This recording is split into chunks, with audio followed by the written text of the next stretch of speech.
जिंदगी में कभी चुनाव तो नहीं लड़ूंगा, क्योंकि मैं चीज बदलने। बड़ा स्टेटमेंट दे रहा हूं। बिल्कुल बोल रहा हूँ मैं, ये बहुत बड़ा स्टेटमेंट दे रहा बहुत बड़ा स्टेटमेंट मैं बोल रहा हूँ आपको, कि मेरे कहने का मतलब कि अगर बदलाव आपके खुद के अंदर नहीं होगी सर, तो मैं कहां से बदल पाऊंगा।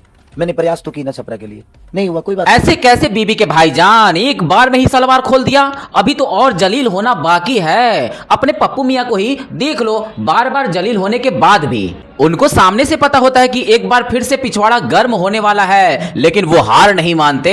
वो चमचों को खुश करने के लिए हर बार अपना सलवार खोल ही देते हैं, और तुम एक बार में ही खोल कर छोड़ दिए। और मेरे जैसे लोगों को लत लग गई है तुम जैसों की मारने की, मतलब गंदी शौक नहीं है, बस छुआ के छोड़ देते हैं। और तुम ऐसे बीच में छोड़ दोगे तो आखिर कैसे बनोगे बीबी के भाईजान। और मतलब कि राजनीति अलग होनी चाहिए, मेरा हमेशा सोच यही है। और गुरुजी मेरे को सारा समझा रहे थे उसके बारे में, और मैं चाहता हूं कि बस राजनीति और धर्म अलग हो। असली वाले स्टार प्रचारक तो अब प्रकट हुए हैं बिहार रिजल्ट के बाद, त्रिकुंड के साथ राम नामी, गमछा के साथ महामंडलेश्वर रॉबर्ट वाड्रा जी उर्फ चमचों के जीजा जी, ये धर्म और राजनीति को अलग करने आए हैं। बिहार की जनता सबसे ज्यादा खुश नहीं है इस रिजल्ट से, और अगर कभी भी ये सोच या विचार हो कि इसको दोबारा हो, इलेक्शन दोबारा हो, बैलेट पेपर से हो, मेरे को जरूर लग रहा है कि बिहार की जनता दिखाएगी कि रिजल्ट बदलेगी। और ये जो मेरा सोच है और जो मैं कह रहा हूँ, ये मेरा अनुभव है कि लोगों के बीच में रहकर, और उनकी मांगे हैं कि हम उनकी सोच और उनकी मांगे हैं उसको बुलंद करें और समझाएं लोगों को कि ये जो देश में चल रहा है, इस तरीके की जो चुनाव होता है, ये बिल्कुल गलत है और लोग सहमत नहीं है उस पर, और इस तरीके से प्रगति नहीं होगी देश। सही बोल रहे हैं चमचों के जीजा जी, भाई बिहार में चुनाव दोबारा कराना चाहिए, क्योंकि ये बहुत दिनों से, मतलब काफी दिनों से जमीन पर जुड़कर काम नहीं कर पा रहे थे। अच्छा, लेकिन जब इनके साले साहब की सरकार आएगी तब ये जमीन से जुड़कर काम करेंगे, मतलब दूसरे की जमीन से जुड़कर काम करेंगे। बाकी इनके पहनावे को देखकर ऐसा लग रहा कि ये घर वापसी करने के मूड में हैं, या फिर अपने साले साहब की तरह लोगों को बेवकूफ बनाने निकले हैं। जो भी हो भाई, इसे तो यही कहा जाएगा, सब मोदी की मोहमाया है, वो किसी से भी कुछ भी करवा सकते हैं, कुछ भी करवा सकते हैं। मैं बिहार का चुनाव जल्द से जल्द दोबारा कराऊंगा, ये सारे चुनाव रद्द होंगे। एक बार सिर्फ हमारी बात मान लें, मेरा साथ दें, मैं कानूनी नुक्ता नजरी से, सिर्फ कानून में और आंदोलन करके मैं बिहार का चुनाव जल्द से जल्द दोबारा कराऊंगा, ये सारे चुनाव रद्द हो। वो सब बाद में हो जाएगा पिल्ले, पहले ये जो काला कोट भाड़े पर लाया है उसको जाकर वापस कर दे, वरना भाड़ा बढ़ता रहेगा। और इस बकलोली के लिए तुझे 4 या 500 मिलेगा, और फिर तेरा अगर भाड़ा बढ़ेगा तो उस भाड़ा को देने के लिए तेरे को किसी के आगे झुकना पड़ेगा। वहां भी मारा। तो सबसे अच्छा है कि इस कोट को वापस कर। और जहां तक अगले चुनाव की बात है, वो तेरे बाप के बस की बात भी नहीं है कि चुनाव दोबारा करवा ले, क्योंकि तेरी अम्मी भी झुक झुक कर 9 महीने के लिए फिक्स हो चुकी हैं। ये जो हार दिखाई दे रही है, हाँ। इस हार को हम नहीं मानेंगे, और उसका स्पष्ट कारण है, क्योंकि ये जनता की दी हुई हार नहीं है, ये चुनाव आयोग की दी हुई हार। लौटा दो मियां, जितने विधायक तुमने जीते हैं उन सब के हार लौटा दो। अगर हार पसंद नहीं है तो, उसकी क्वालिटी नहीं पसंद है तो लौटा दो। नहीं। वैसे तुम काहे को लौटाओगे, तुम तो अखिलेश मियां वाले हो, उत्तर प्रदेश वाले हो। अरे जो तुमको हार मिलने वाला है वो 1 साल बाद मिलेगा, और तू अभी से काहे फालतू चिल्ला रहा। हार जब मिल जाए, उसकी क्वालिटी ना समझ में आए, ना पसंद आए, तब लौटा देना। अब जब यूपी की बात ही छिड़ गई तो यूपी का ही एक खबर और पकड़ लेते हैं। तो चलिए शुरू करते हैं। चड्ढी स्पेशलिस्ट, भैंस स्पेशलिस्ट, बकरी चोर स्पेशलिस्ट, अंडा चोर स्पेशलिस्ट अपने आजम मियां 7 साल के लिए दोबारा तो वाला खाना खाने के लिए निकल चुके हैं। अदालत का फैसला है, कोर्ट ने 7 साल की सजा सुनाई है। बेहतर है, गुनाहगार समझा तो सजा सुनाई। कितना प्यारा गुनाहगार है। वैसे इसमें निर्मोही बाबा का, मतलब अपने योगी बाबा का कोई हाथ नहीं है, ये सब पहले के पापों का कर्म है जो अब मिल रहा। मतलब एक पाप उतरता है, दूसरा पाप चढ़ जाता है, और अब की बार वाला जो पाप है, बाप बेटे दोनों पर साथ साथ चढ़ा है, वो भी पूरे 7 साल के लिए। तो हेलो दोस्तों, मैं अभय नागवंशी चेंजोलक, जीरो से हीरो तक में आपका स्वागत है।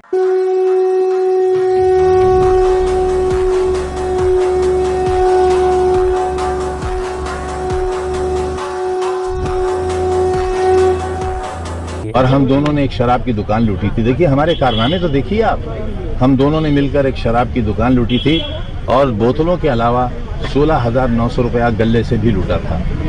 तो हम तो गिनीज बुक में भी पता नहीं हमें कहाँ जगह मिलेगी जब हमारा इतिहास लिखा जाए। मिल जाएगा मियाँ, टेंशन ना लो। कहीं भैंस का जिक्र आएगा, कहीं चड्ढी का जिक्र आएगा तो किसी कोने में तुम्हारा नाम भी शामिल हो ही जाएगा, टेंशन ना लो। जी ठीक है। आजम मियाँ की जीवनी कथा, लेकिन वहां पर एक डिस्क्लेमर दे देना कि चमचे इससे दूर रहें, क्योंकि वो पढ़ेंगे तो उनके हाजमा में दिक्कत हो जाएगी। जैसे अखिलेश मियाँ को बिहार रिजल्ट हजम नहीं हो रहा।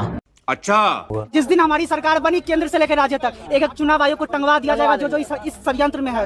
और जो गुजराती आकर यहाँ बैठते हैं और वहाँ दिल्ली ब्लास्ट होता है। आज तक गृह मंत्री को बोला जाता था रातों रात विधायक खरीद लेते हैं, सरकार गिरा देते, उनसे अगर जांच तक नहीं हो पाया क्योंकि वो बिहार चुनाव चोरी करने में बिजी थे। क्या दिल्ली ब्लास्ट का खुलासा करेंगे? जाहिल, अनपढ़, कुकुरमुत्तू जैसा शकल बनाने से पहले थोड़ा रिसर्च कर लेता कि दिल्ली में जिन लोगों का नाम आया है उनको पकड़ लिया गया है, और वो सब जो पकड़े जाने वाले डॉक्टर हैं उनके लिए तू कभी सड़कों पर नहीं आएगा। सड़कों पर उतरेगा तो सिर्फ इलेक्शन कमीशन पर भोंकने के लिए, क्योंकि यहां पर तो आराम से भोंक सकता है।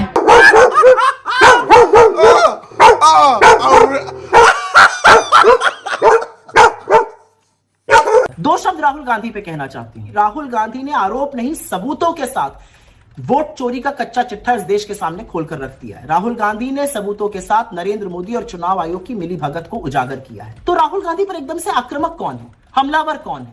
राहुल गांधी को इस हार का दोषी कौन ठहरा रहा है? महागठबंधन के खराब प्रदर्शन का ठीकरा कौन उनके सिर पर? ये तो तुम लोग जानो जलेबी भाई। वैसे हमें तो नहीं लगता कोई बीजेपी वाला इसका जिम्मेदार पप्पू मियां को ठहराएगा, क्योंकि अपने पप्पू जी तो बीजेपी के ऑफिशियल बूस्टर डोज हैं।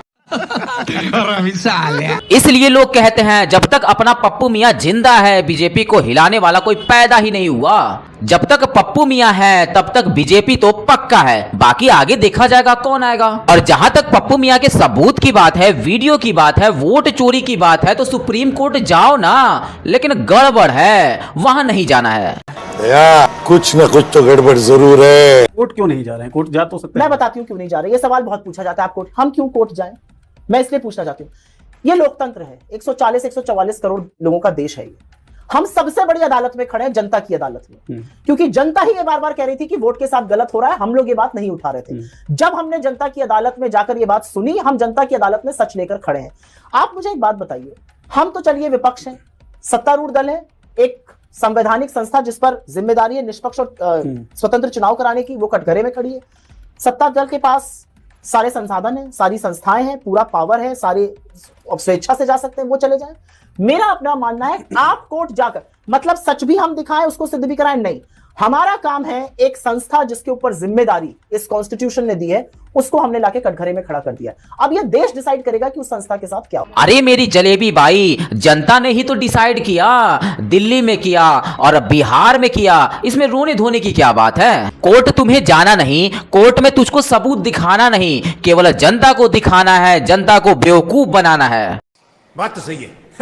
यदि जनता बेवकूफ नहीं बनी तो सारी गलती चुनाव आयोग की है। तुम लोग जिसको टोपी पहनाना चाहते हो, असल में वो अब टोपी नहीं पहनता, वो जागरूक है, समझदार हो चुका है।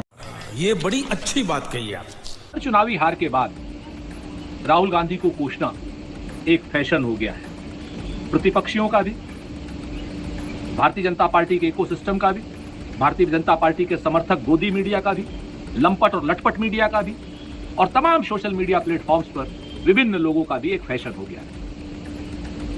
बिहार के चुनाव में श्री राहुल गांधी जी ने जितनी मेहनत की उतनी किसी केंद्रीय स्तर के नेता ने नहीं करी। नरेंद्र मोदी ने कुल जमा पूंजी 15-20 रैलियां करी, राहुल गांधी तो 15 दिन लगातार बिहार में कैंपेन कर रहे थे। थोड़ा और रोकना चाहिए था पप्पू मियां को, 15 दिन नहीं, अगर 20 दिन हो जाते तो सारा काम ही हो जाता। ये जो 5 सीटें जीते हो ना, वो भी हाथों से निकल जाता। Sorry sorry sorry sorry sorry. क्योंकि भाई मेहनत तो पप्पू मियां ने 100% कर दिए थे, पूरे 15 दिनों तक कर दिए थे कि मेजॉरिटी में एनडीए सरकार ले आए। असल में तुम लोगों का जमीनी स्तर से कोई लेना देना तो है नहीं। बिहार चुनाव होते ही पप्पू मियां निकल लिए एक नए एंटरटेनमेंट के खोज के लिए।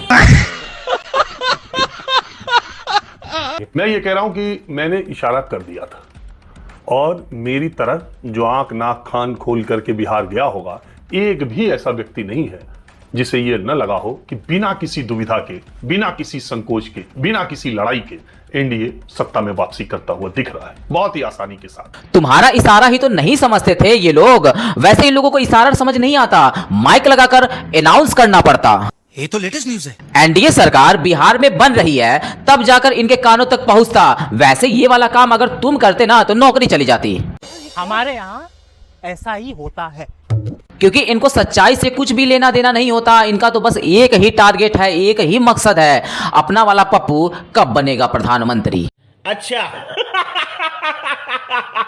जा रही थी, अपनी आइडेंटिटी असर्ट कर रही थी, बाबा साहब का नाम ले रही थी, चिढ़ रहे थे पैनल में जितने लोग थे, क्या ही बोलूं, मतलब सभी वर्चस्ववादी लोग थे, सब एक जाति जमाती के लोग थे। उनको अच्छा नहीं लग रहा था कि मैं उनके बगल में बैठ करके उनसे आधी उम्र की होकर के, उसमें महिला होकर के, उसमें बहुजन महिला होकर के उनसे मैं सवाल कर। सवाल नहीं रे बंदरिया, उसको थेथरई बोलते हैं, और उसी थेथरई का जवाब बिहार की जनता ने अच्छे से दे दिया।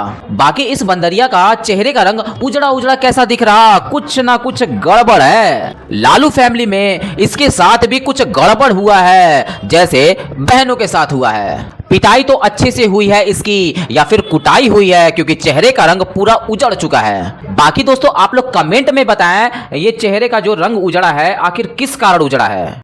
समझ रहे हो, समझ रहे हो आप, समझ रहे हो दोस्तों। तो कैसी लगी आज की वीडियो, और आप इस चैनल पर कहां से जुड़े हैं हमें कमेंट बॉक्स में रिप्लाई करना बिल्कुल भी ना भूले। वीडियो अंत तक देखा तो उम्मीद करता हूं कि पसंद तो जरूर आई होगी, इसलिए लाइक करें और अपने दोस्तों के साथ शेयर करना बिल्कुल भी ना भूले। तो मिलते हैं आने वाले नए वीडियो के साथ, तब तक के लिए जय हिंद, जय भारत, वंदे मातरम।